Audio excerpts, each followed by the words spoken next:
بسم الله الرحمن الرحيم الحمد لله والصلاة والسلام على رسول الله وعلى آله وصحبه وله. السلام عليكم ورحمة الله تعالى وبركاته, and welcome to this first video on how to have practical tips to prepare for Ramadan.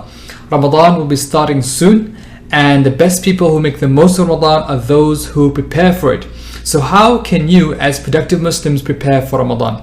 There are three areas you need to focus on.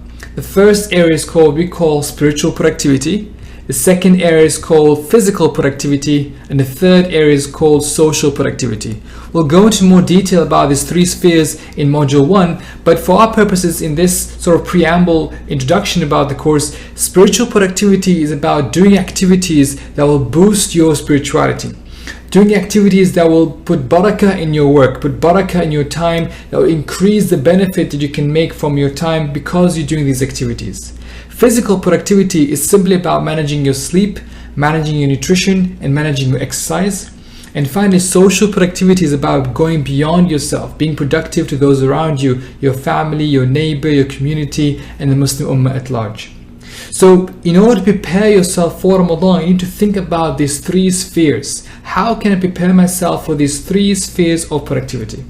Now, in the next few slides, I'll share with you some practical tips and techniques to be able to prepare for Ramadan from a spiritual perspective, from a physical perspective, and from a social perspective.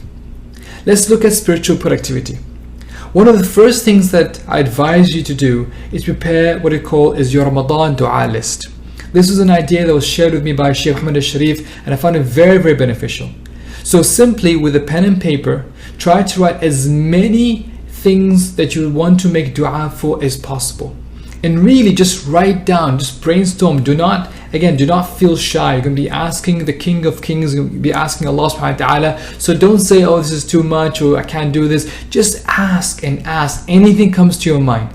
Anything at all, just anything you're dreaming of, anything you wish you had, anything you wish you want, anything from dunya or akhirah, write it down. Prepare your Ramadan dua list for yourself, for your family, for your children, for your parents, for your neighbors, for the ummah. Just write down the specific names of people to make dua for. Prepare your Ramadan dua list. This list should be minimum few pages long. It shouldn't just be like 1 or 2 pages. It should be a few pages long. It's your ultimate dua list. Once you prepared your Ramadan dua list, the next advanced stage is to pick out 10 du'as that you really gonna make dua for during this Ramadan. Things you're gonna be really focusing on. Things that you'll make in every sujood, after every tarawih prayer, after every breaking of the fast, before every suhoor, things you'll really be focusing on. So these will be your top 10 dua list. But of course the rest of the dua list you will be making throughout Ramadan.